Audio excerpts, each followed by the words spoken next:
Hey friends, Stephanie here, and I just wanted to hop on and just do a little recap, give you guys some updates, and let you know where the channel is heading in 2025. We decided to bug out of Western North Carolina. As a family, we just felt really disconnected. First off, to Christmas, like we didn't even decorate our Christmas tree. Just was really hard to care about certain things with everything that's been going on in our community. And we needed to come together, reconnect, have a little fun. So we took off. So by the time you watch this, we will be back home. But we went off to Snowshoe, West Virginia to do some skiing. We used to live in our camper in Breckenridge, Colorado, and skiing was a big part of our lives. And everybody missed it. And it's been a really great trip just to rest, recoup, evaluate where we want to go in 2025 and all the things you want to do this time of year to, I don't know, just rest and reset and be ready for the next year that's to come. So I did on this trip bring our food because eating out, first off, is way too expensive. And that would just destroy our bodies if we had to rely on eating out for all our food. So I brought all our food. I also brought a water filtration system I'm going to share with you guys.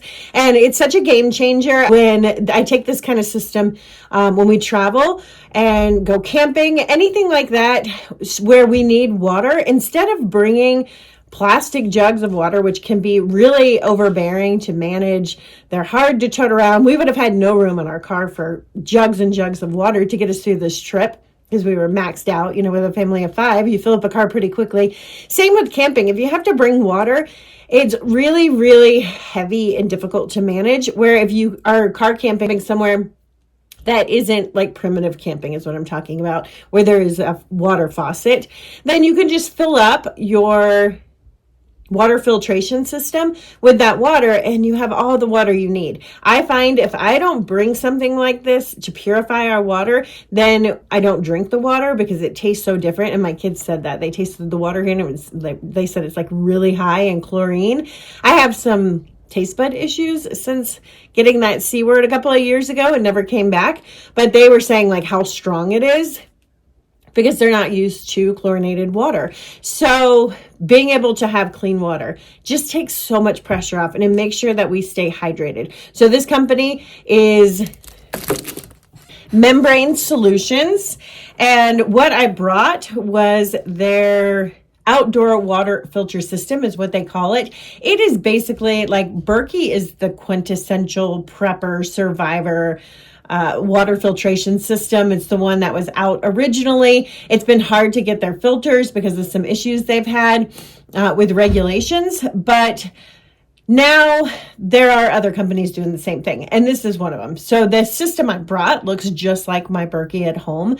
I will say it's a little bit smaller. It's 2.5 gallons and has a stand, and it has a different feature on it as well that the Berkey doesn't. First off, it has 3 filters instead of 2, and you can use their filters in your Berkey system. So if you have a Berkey already and you're having a hard time getting filters, you can purchase the filters for their outdoor system. They're the same for your Berkey, which is great because then you can stock up on those. The other difference with this one is it has like a UV light to kill any extra bacteria before it comes out. So it's got this little blue light, and that is to kill any last remnants, basically like anything that could have survived through the filtration system that is living. It will die as it goes through that light. That is something you have to plug in, although they did send me a little battery pack for it, so you could take that with you camping with the battery pack. Be very, very useful if you were camping in somewhere where you were really concerned about the quality of the water, or like traveling to another country where you wanted to make sure you were filtering your water and killing any of those things that might cause any gut bacteria issues. That would be amazing to have. Here, I plugged it in because why not? But this is city water. This is highly chlorinated water. So I'm not as concerned with germy things and killing those as I am with heavy metal exposure and exposure to chlorine. So the filter does remove, you need a special filter if you want to deal with fluoride. I'm pretty sure, I know with Berkey you have to get separate fluoride filters. I didn't see anything on the website where it says it removes fluoride, but it did say that it removes 99.5% of chlorine compounds. I guess that's the stuff that's in the water. It's also really good for removing lead and a few other metals. Metals can be tricky. The main ones that you're going to come in contact with on city water are things like lead, and it does remove those. There are some other ones that are super, super fine particles, and you would want to use if you're concerned about heavy metals and like in your home system. I would not use this kind of system as an everyday home use, maybe as like a backup home use, but really there are better systems that they offer for the home use, and that's the reverse osmosis systems. And I'm going to make another video because they did send me a tabletop reverse osmosis system. They have whole house systems. They have under sink systems for your kitchen sink. And reverse osmosis is going to give you the cleanest product and be the safest and remove heavy metals at a much higher level than something like this gravity system where it's going through a charcoal filter. So if you're looking something for your home, definitely head over to their website. I will put the link below. They have amazing options. So I am going to be looking into a couple for our home as well. I don't know if I'm going to do like the under the sink one because we don't have a lot of room under our sink. So I might look into putting one at the wellhead that's a whole house system, or they did send me the tabletop one. So if I can find a place to put the tabletop reverse osmosis, what a great way to just have clean access to water at a very affordable price that's easy. I would have brought the reverse osmosis system here and actually would have preferred to do that. I like the gravity system for camping. I like the gravity system for not city water. When it comes to city water, I would prefer reverse osmosis, but it was a little bit too big. We were like filled to the rim because we brought our own food on this trip, so I wasn't able to bring that particular one because the box was just like 6 inches bigger than the other one and it wouldn't fit. Now, when it comes to the gravity system, they're great because they are small. So I just kept the box so I can put it all back in the box, seal it up. That is what we will break out if there's an emergency. It's what we used when the hurricane hit. We used our Berkey system because I do have a Berkey, but this is what we'll use moving forward when we go camping in an emergency where we need to take something like rainwater and cleanse it. This is the thing, or even my well water and cleanse it, whatever water we have access to that we need to cleanse at an easy level without power. This is what we will use. When you get into the reverse osmosis systems and they're on your home, just keep in mind when you lose power and there's an emergency, you are not going to have access to that water. Once the power goes and the water goes, you won't have access to that filter too. So it's important to also have these backup systems. They also sent me these, and it was a pack of 4. And I keep these in our bug out bags. I keep these in my camping bag. I keep them in the car. I have these things all over our lives. And the reason is you can survive a long time without food. Surprisingly long time. And if you've got some basic foraging skills, you can survive a really, really long time if you needed to, get point A or B. And it was going to take you a long time. I'm actually reading this book. I got it for Christmas. And I've read it in the past. But I bought the whole series again and wanted to read them. 1 second after. If you haven't read this, it was written by a professor in Black Mountain. So it's very relevant to the area we live in. But it just explains like what would happen in a long-term grid down situation in society, which I love to know that stuff. That kind of information, it can be scary. So if you are more sensitive to scary stories and situations and that creates fear in you, I would not read that. And we don't want to have a spirit of fear. It's important to never have a spirit of fear because that is a spirit. But for me personally, it motivates me to create change in my life. I love stories like that. I love to know what could potentially happen so that when things happen, I don't know, I just feel prepared, and I like that feeling. I find security and peace in preparedness. Someone commented on my channel. It was a totally great comment, and I understand completely that they prepared. I think she said she prepared for Y2K and then all the other ones that had happened after that. And it created a lot of stress and it put a lot of things in her home. And she felt like she wasted all this money because she had bought all these things to prepare for those situations that never happened. And then had all this stuff she had to manage. And she has switched over to a lifestyle of minimalism and finds joy and peace in that. That's amazing. amazing. For me personally, I am the opposite. I would feel very insecure and not having things would create fear in me. Preparedness is how I live in peace. I know it's a biblical principle to plan for the future, right? And to, in times of plenty, plan for in times where it might not be. So I find security in that personally. But if you don't, definitely don't dive into that book because it can create a lot of fear. And that is definitely not what we want to do in our lives. So you kind of got to know, are you that person that thrives knowing those things, or is it going to actually paralyze you and create fear? I also believe in living in preparedness. So I don't just have water filtration systems like this that sit stored and take up space. I don't have huge amounts of food that sit stored that take up space that don't get used. We live in preparedness. So the things I buy for emergencies are the things we use. I don't have freeze-dried food that we're never going to eat. I don't have a freeze dryer, and I'm going to make a video on why I won't own one, and why it's not relevant to how we live and prepare. And it's because I'm not storing up food for 25 years. I'm living in preparedness. And those are videos that I'm going to share with you guys next year in 2025 and dive in more into that concept. So this water filtration, it's great. It's got a string. Not that that's important. But these are just take on the go ones, and they're straws. So all you're going to do, you've got this end here and you've got your straw here. You just put it in the water and drink. So any cup you have, if you need to put it right into the lake, you could. Any container, you just put it in and drink, and it's going to filter, and that will give you water to get you where you got to go safely. I have gone backpacking and camping and hiking and gotten into dangerous situations with water because we just didn't realize how far off we were going to go, how long we were going to be gone. We went on a hike once with friends, and I brought zero water because I thought we were going through a stroll before dinner.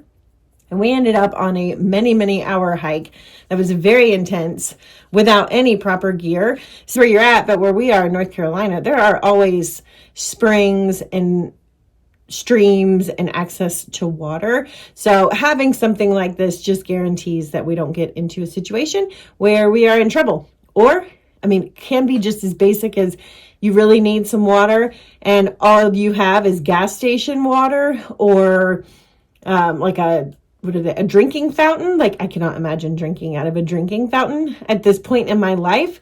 I would put that water into a cup and then drink it through this. I would never just drink right out of a drinking fountain personally. So these are great. They have them on their site. They come in a pack of 4, which I think is really cool. The gravity fed water filtration system that I brought here, it's 2.5 gallons, and those filters, it holds 3. It says it will filter 9,000 gallons of water. So these are not things you have to replace often, especially if you're using them the way I do, where you're taking it with you on trips as needed. Even if it's something as simple as going away to family for a holiday event. No offense, but you could bring this with you and keep it in your room so you could have your own clean water. Hopefully that wouldn't be offensive to anybody in your family. And I do things like that, and people just know. Either they think I'm really weird and just write it off as me being Crunchy Stephanie, or they already care and they have their own water filtration system at their house as well, and I don't have to bring one. So just great options. Definitely check them out. I will make more videos on water filtration. I want to end this year sharing this product because clean water is the first key to health. So that leads me to the next thing I want to discuss, and that is I am doing a 12-day green smoothie cleanse challenge. If you are interested, there will be a link below to that. It is free if you are in my Thrive Tribe membership community, which is a monthly subscription. It's where this year I'm going to get a lot more intentional in there. But it's where I keep all of my tower gardening courses. I have Harvest Well courses launching. I'm doing a series on the home apothecary. Things like that are in there, so you have access to that information at all times. And it's just an easier way to communicate questions. So recently somebody commented they're having a problem where everything in their tower is dying. That's an easy thing to fix if I can see what you're doing and communicate with you. and kind of get the story, like what happened, because things don't just die in your tower. There's something that has happened. It was happening to a friend of mine. Instead of adding the nutrients, she added the pH plus, which is really just citric acid, which I did not know until she did that. And we learned something new. And I was like, why are her plants dying? And then went through talking about it. We figured it out. Well, that's the kind of stuff I can do in the community to help you master growing food. Be there to answer your questions. Watch any videos you need to show me of your tower. Other people learn by watching those, so they become better. So that is what that community is for, because it's really hard to help people through the comments and troubleshooting things in the YouTube comments or even on social media, because media moves so fast. So in 2025, we are going to start this challenge. If you want to participate, the cost is super low. I actually was going to do it for free, but I have just over the years had enough experience personally joining challenges and hosting them that if you don't make some sort of financial investment into something, it's really easy to not do it, especially when it's something difficult like a cleanse. So there is a very small fee. You'll get an ebook when you purchase that, but most of the challenge will happen in a private Facebook community. I know a lot of people don't like Facebook right now. That is the only option for that. My private Thrive Tribe community is not held in Facebook, but I can only do one of those at the moment until the website I use updates and allows us to have more communities there. So I'll be running that challenge through a private Facebook group starting January 1st. I will be in that Facebook group daily, showing you guys how I'm preparing, what I plan to add to my cleanse as far as herbs, helpful tips and tricks to deal with detox. Because if you have never gone through a detox before, there are some challenges and some things to know. So we're just going to cover all of that. So I'll be in there every day. We're going to do it together, stay motivated together. With cleanses, there's going to be really good days where you want to celebrate your wins, and you'll have the community to do that. There are also going to be really, really difficult days, and the community can be there to help get you through those difficult days. Because if we can remember that it's just one day, like we just need to make it till tomorrow, then and we have friends that can support us and remind us of that, and we can see other people's success and stay motivated as a community. All we have to do is make it through that day, and the next day always gets better. So definitely join that if you want to cleanse and reset. Smoothie cleanses are great because they're more gentle than like a juice fast cleanse.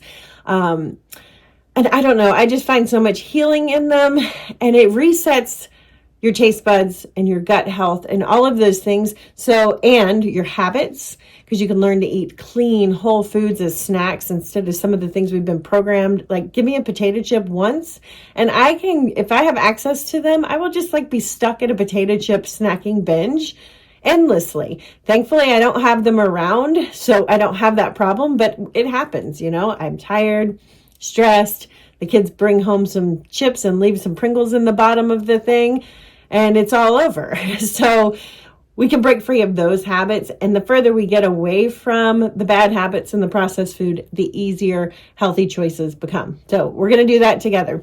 This channel moving forward in 2025, I'm going to rebrand under a different name because I don't just talk about aeroponics anymore. And a lot of people really struggle with that name when I meet people to find my channel because it's hard to spell. People aren't familiar with what it means and all of those things. I have not landed on the official name yet, but that is coming soon. So just look for that. I'm leaning, and tell me what your thoughts are. I'm leaning towards the potager life with stuff, also known as the potager. But again, that's a word that not everyone is familiar with. So I haven't decided if I want to do that. Drop in the comments what you think. But what a potager is, or in French we call it a potager, is a kitchen garden, but it's a lifestyle of growing food and putting it on the table. And so it fits into everything I discuss in this channel. As far as living sustainably, it is like a cottage life. It used to be the way people lived, where you had your home and you surrounded your home with food and you grew your food. And yes, you preserved some, but you always had access to fresh food, and your preparedness and your sustainability and your tools were right outside your door to feed you and to help you in your community and to make sure you could put food on the table and medicine and make your own medicines and do all the things that I think are so important to learn.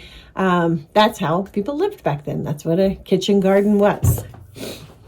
So I don't know. Let me know your thoughts. My husband says it should just be my name. I go back and forth because then it's like a YouTube channel about me, and I hate that feeling. Like, I never want this channel to be about me. I want it to be about tools to help you guys live the lifestyle I'm thriving to live. So yeah, let me know your thoughts. So the last thing I want to talk about in our coffee talk here, wish I had some coffee actually, or some tea. It's actually the snow behind you guys. I wish you could see the view out here instead of our hotel or our little condo back here. But if I turn the light the other way would wash everything out. And I tried to film outside, but it's actually really windy today. But it's been a great time on the mountain. It's not super cold. The snow's been nice. It's awesome. So the last thing I want to talk about is just the hurricane situation, because I know a lot of you came here because of Hurricane Helene. And I've shared before, I hope you will stay for the other content. I will continue to be sharing our home builds with you guys and any situations that come up. I have another situation that I got word of right before Christmas, so I'm going to be trying to figure out what's going on with them when we get back. So we still have problems here in Western North Carolina. And I will still share all that content with you because it's a part of my life, and I'm sharing my life here, how we live. And part of that is helping our community, because our community is suffering. But I do want you to be super aware of what is actually happening in Western North Carolina, so as not to be drawn into drama, elaborate stories, and things being shared on YouTube. Are there dire needs still? Absolutely. Is the destruction still there and not being cleaned up? Yes. I know the bill passed without all of the extras to get money into Western North Carolina. So my hope is we start to see some cleanup and some help coming to these areas.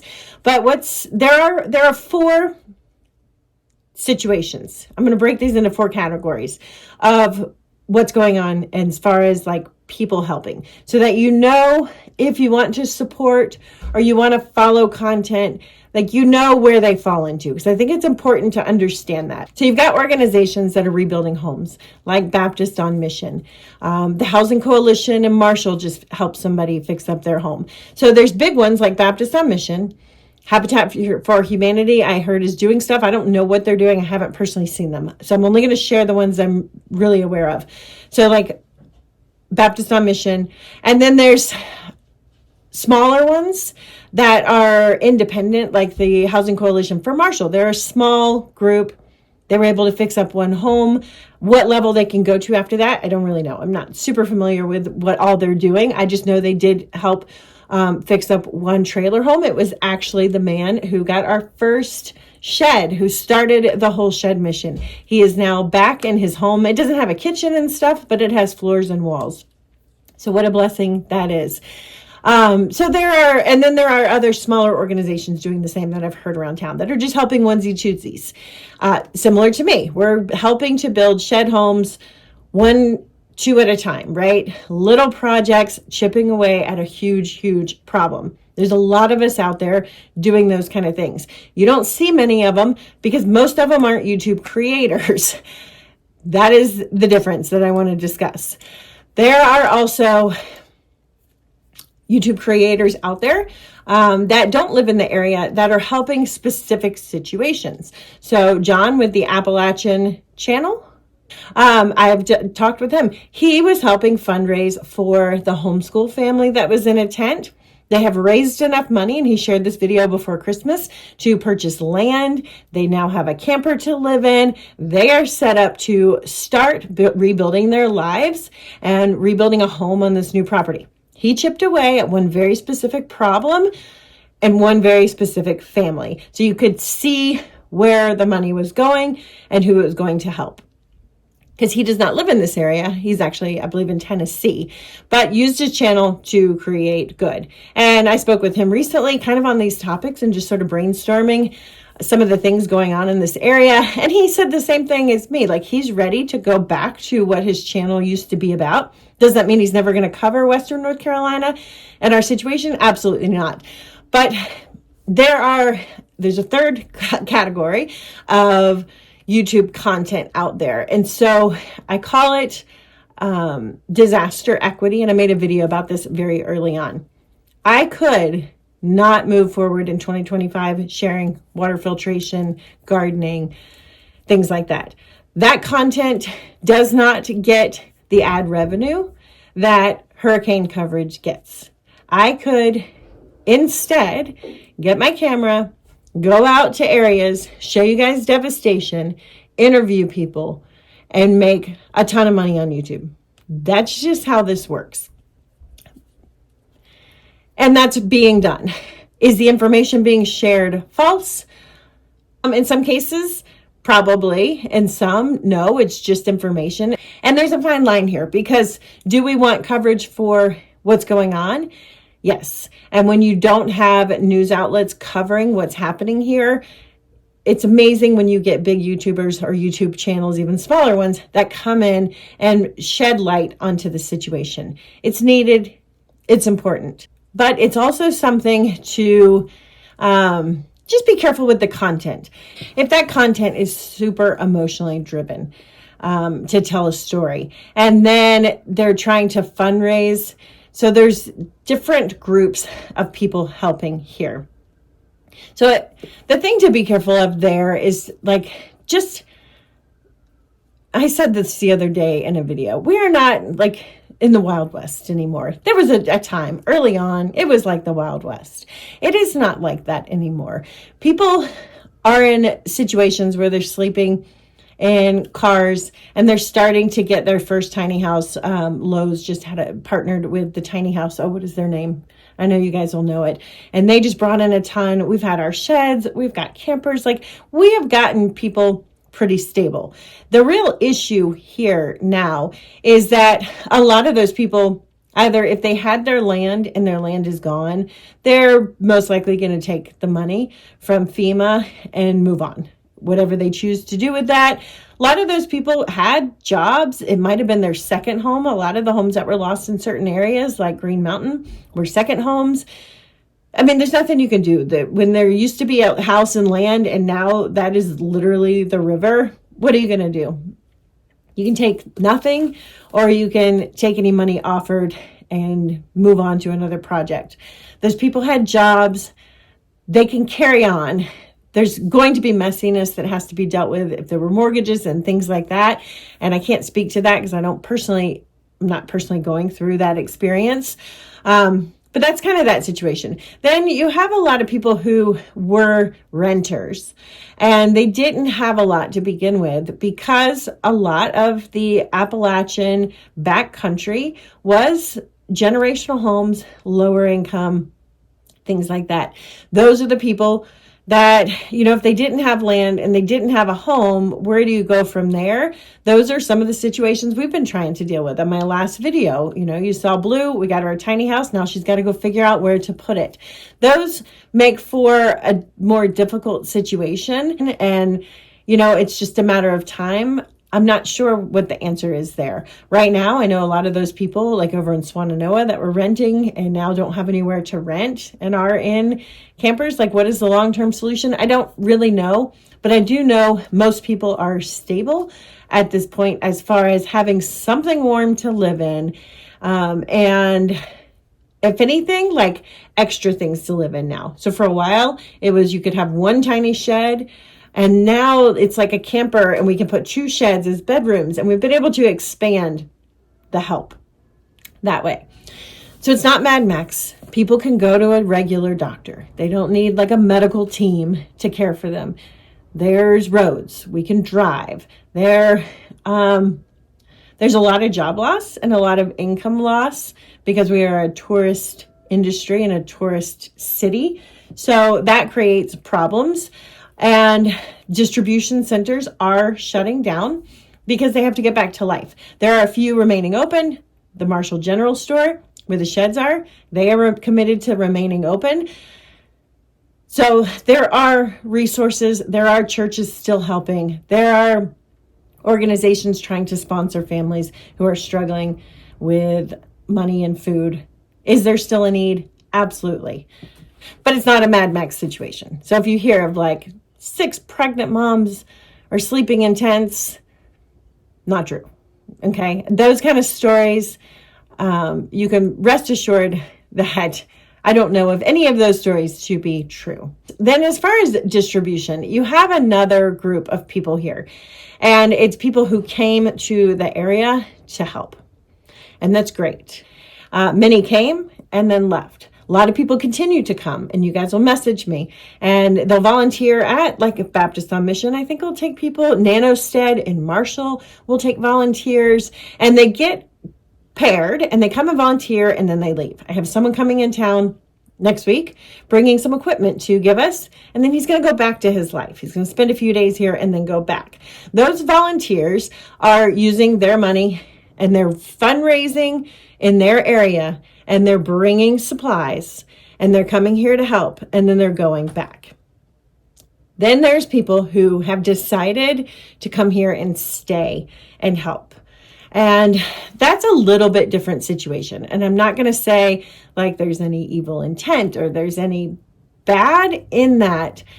But it is there's a different driver at play in that situation. And what I mean by that is if those particular groups are out helping, they're not buying supplies, or they might be buying some supplies with funds raised for the community, because there might be a gap. Like I had that one time. One time I had someone ask me for something that we could not find in a distribution center, already donated, and I went and bought it. One time out of all of the days we've been out here.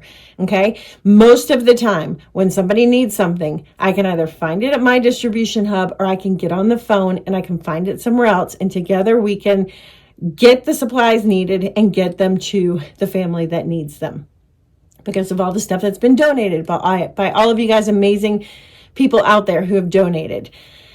So that's what a lot of those volunteers here are doing, connecting people, getting things from here and getting them there and connecting. Okay. It's a good job. But when they're fundraising and they've moved here, a lot of the time, the money that is being donated is to fund them living here. So it's not going to fund someone else who lost everything to get their life stable so they have a warm place to live. It is to fund these people to stay here so they can continue to do what they are doing. And they want to do what they're doing because they're passionate about their craft. Okay, whatever that may be.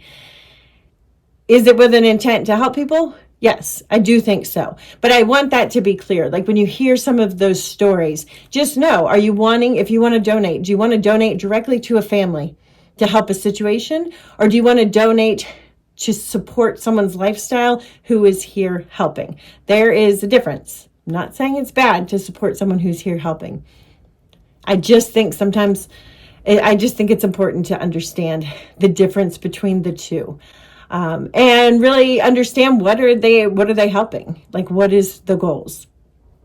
What is actually the most valuable way to move forward in this situation to help people? And I don't know the answer to that. And that's the other thing. And I was talking to John about this.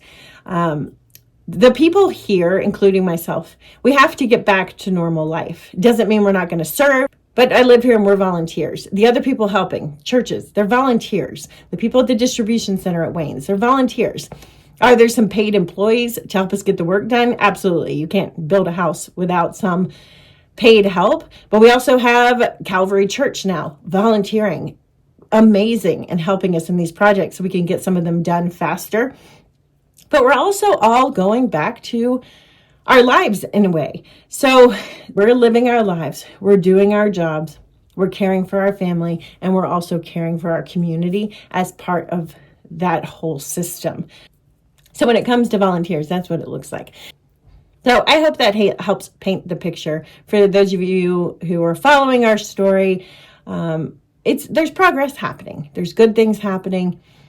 And I think there's going to be even more change and more good things coming in 2025 for this situation. So excited about that.